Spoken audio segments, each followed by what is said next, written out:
Au cinéma, les histoires de braquage ne manquent pas. Ocean's 11, Inside Man, l'affaire Thomas Crown et la série espagnole Casa de Papel s'inscrit dans cette lignée. Son pitch, un groupe de 8 criminels avec chacun une spécialité particulière, un fan d'explosifs, un geek, etc.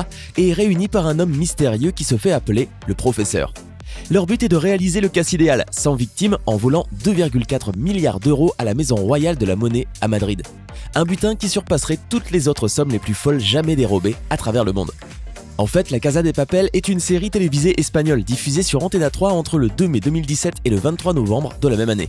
Elle ne fut mondialement connue que lorsque Netflix acheta les droits de reproduction, ce qui la propulsa parmi les 20 séries les plus populaires actuellement. De nombreux fans la considèrent comme la meilleure série que l'Espagne n'ait jamais produite. Cependant, les producteurs se sont quelquefois trompés et les scénaristes ont parfois écrit leur script pendant la pause café. Aujourd'hui, nous allons donc vous montrer les 10 erreurs que vous n'avez certainement pas remarquées dans La Casa de Papel. N'hésitez pas à liker la vidéo si elle vous plaît et si vous êtes nouveau sur la chaîne, n'oubliez pas de vous abonner et d'activer la notification pour ne rater aucune de nos prochaines vidéos. Voici maintenant la liste des abonnés qui recevront des cartes cadeaux de leur choix ce mois-ci. N'oubliez pas de nous contacter par message privé si vous en faites partie. On commence.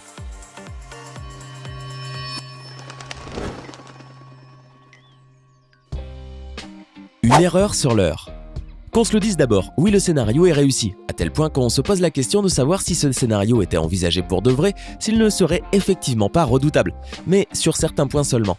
En effet, quelques scènes comportent des incohérences significatives qui traduisent de potentiels rafistolages de scénario. C'est dommage, même si cela n'enlève rien à l'attrait de la série. Par exemple, on peut parler de la scène dans les WC avec le scotch et les outils, la portée du micro caché, la maison pas nettoyée, un vocodeur qui change en cours de route, etc. La première erreur peut d'ailleurs être repérée dès le premier épisode de la série. On peut voir que le téléphone portable d'Allison indique 1h08 de l'après-midi. Or, quelques secondes plus tard, dans une autre scène qui est censée s'être passée en même temps, Berlin et les autres font leur entrée dans la Fabrique nationale de la monnaie et du timbre alors qu'il n'est que 10h16 du matin. Pas de soupçons autour des caisses. Dans le deuxième épisode de la deuxième saison, on peut voir comment Berlin livre Tokyo, attaché à un chariot.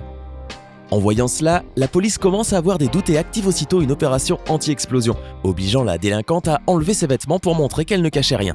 En revanche, personne dans les forces de sécurité ne s'est interrogé sur les caisses qui se trouvaient dans le chariot. Elles auraient donc pu exploser, sans aucun problème. L'appel sans réponse. Dans un épisode de la première saison, l'inspecteur Raquel Murillo envoie son collègue chercher un registre d'achat à la pharmacie. Pendant le trajet, ce dernier reçoit un coup de fil et l'on peut voir clairement que l'écran comporte deux options. La touche verte pour répondre et la rouge pour ignorer l'appel. Il répond, discute longuement avec sa femme, seulement lorsqu'il termine cette conversation, on s'aperçoit qu'en fait, il n'avait même pas répondu. Le changement de couleur. Après que Denver a fait semblant de tuer Monica devant ses amis, ne la blessant que légèrement, il décide de la cacher dans une chambre forte de la banque.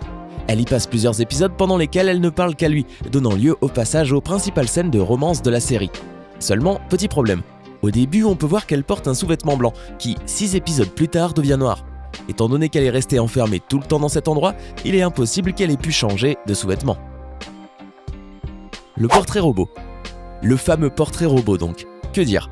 Alors que le russe termine de décrire El Professor, avec un portrait un peu trop parfait, absolument personne ne fait attention à ce foutu portrait robot. Il se retrouve seul devant, entouré de plusieurs flics. À tout moment, El Professor peut être découvert, mais visiblement, ça n'intéresse pas les forces de l'ordre. Il a donc tout le loisir d'effacer le portrait robot sans problème. Bienvenidos. Dans le premier épisode, le professeur emmène les voleurs dans une maison où ils vivront pendant 5 mois, le temps pour eux de planifier le casse du siècle. Après avoir monté quelques marches, ils arrivent à la salle d'études où est inscrit le mot « Bienvenidos » sur le tableau « Bienvenue en français ». Observez bien par moments, certains détails changent dans le mot. La lettre S parfois n'atteint pas la ligne en bas, alors qu'elle la touche clairement sur d'autres plans. La lettre V change aussi en devenant mieux écrite. La personne au fond. À la fin du deuxième épisode, Nairobi réunit tous les employés de la Fabrique nationale de la monnaie et du timbre afin de commencer la production de l'argent. Sur ordre du professeur, aussi bien les ouvriers que les braqueurs doivent porter une tenue rouge et un masque de Salvador Dali. Au moment où ils transportent les otages, les mains sur la tête, on voit apparaître quelqu'un au fond qui est habillé de manière complètement différente et qui ne semble intéresser personne. Il s'agit peut-être de l'un des acteurs qui s'est retrouvé dans la scène sans le vouloir ou quelqu'un de la production, à moins que ce ne soit un scénariste qui va chercher son café. Le bandage de Berlin. Dans la scène où Arturo tente de s'échapper du bâtiment par la porte principale, on peut voir que Berlin porte un bandage sur la tête qui lui couvre l'oreille droite. Dans les scènes suivantes, son oreille est totalement découverte. Pour l'expliquer, on pourrait croire qu'il l'ait soulevé un peu, mais cela ne tient pas, car dans une scène ultérieure, on peut voir que le bandage est revenu à sa place. Des armes avec viseur laser. Dans une scène de la première saison, quand Tokyo sort de la Fabrique nationale de la monnaie et du timbre et se déshabille devant les policiers, on peut noter une petite erreur. Au début, les armes des forces de sécurité ont 2 lignes noires qui ressemblent à un ruban isolant supportant le viseur laser avec lequel ils ciblent la délinquante. Or, dans la séquence suivante, les rubans et les lasers disparaissent mystérieusement. El Professor dans la voiture des flics. Le cerveau du casse a tout prévu, même l'imprévu. Mais il a dû faire face à quelques couacs durant les 2 parties de la série, dont une petite balade tendue pour effacer toute trace dans une voiture envoyée à la casse.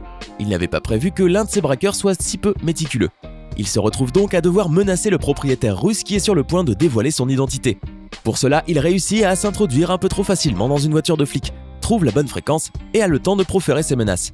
Tout ça en parvenant à disparaître devant les yeux des 2 flics qui reviennent vers leur véhicule. Chapeau, El Professor. Les fruits sur la table. Cette erreur figure dans l'épisode où le professeur rend visite à la mère de Raquel et qu'elle lui propose de prendre un café. Sur la table, on peut voir qu'il y a un petit plateau avec des raisins à gauche et 3 pommes à droite. En revanche, dans la prise suivante, les fruits changent de disposition, mais pas pour longtemps, car lorsque la mère de Raquel ramène le café, les fruits ont repris leur place d'origine. Le biscuit dans la tasse. Dans la même scène que celle des fruits, le professeur met de la dioxine dans le café de la mère de l'inspecteur et on voit qu'à la droite de la tasse, il y a un petit biscuit. Cependant, dans une scène précédente, on peut noter que le biscuit n'était pas le même et qu'il s'agit d'un autre qui est de couleur plus foncée. Tokyo qui revient dans la maison de la monnaie. Pour son impertinence, Berlin décide de livrer Tokyo aux autorités, attachée à une table. Elle est interrogée et transférée vers un pénitencier. Mais c'était sans compter sur El Professor qui avait bien sûr prévu qu'un des braqueurs se fasse choper par la police. Elle est libérée par un petit groupe qui lui fournit une moto et une tenue policière. Elle doit attendre l'appel du professeur qui n'arrive jamais.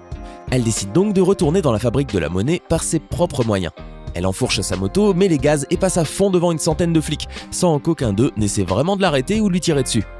Incohérence absolument incroyable où elle a tout le loisir de retrouver ses petits amis sans la moindre égratignure. La police laisse partir le camion de bière. Ça y est, les braqueurs ont réussi leur coup, c'est l'heure de partir de la planque avec le magot. Problème, les autorités connaissent maintenant l'adresse et s'y rendent en masse. Le suspense est à son comble et l'étau se resserre. On découvre Tokyo, Rio, Denver et même Monica s'échapper tranquillement pour vivre leur nouvelle vie. Reste El Professor et Helsinki qui repartent avec toute la thune cachée dans des fûts de bière à l'arrière d'un énorme camion, qui roule tranquillement au milieu des voitures de police qui les laissent partir, alors qu'ils sont censés savoir que les braqueurs doivent s'échapper avec une énorme somme. Qui aurait pu être caché dans un camion par exemple. Mais visiblement, ça ne leur a pas du tout traversé l'esprit que ce camion qui arpente la rue où se trouve la planque des braqueurs... C'était 10 erreurs que vous n'aviez pas remarquées au sujet de La Casa de Papel. Avez-vous trouvé d'autres erreurs ou d'autres incohérences dans cette géniale série ? Faites-le nous savoir dans les commentaires. Hey, c'est tout pour aujourd'hui. Si vous avez aimé la vidéo, n'oubliez pas de la liker et de la partager avec vos amis. Et si vous êtes nouveau sur la chaîne, n'oubliez pas de vous abonner et d'activer la notification. Bye bye!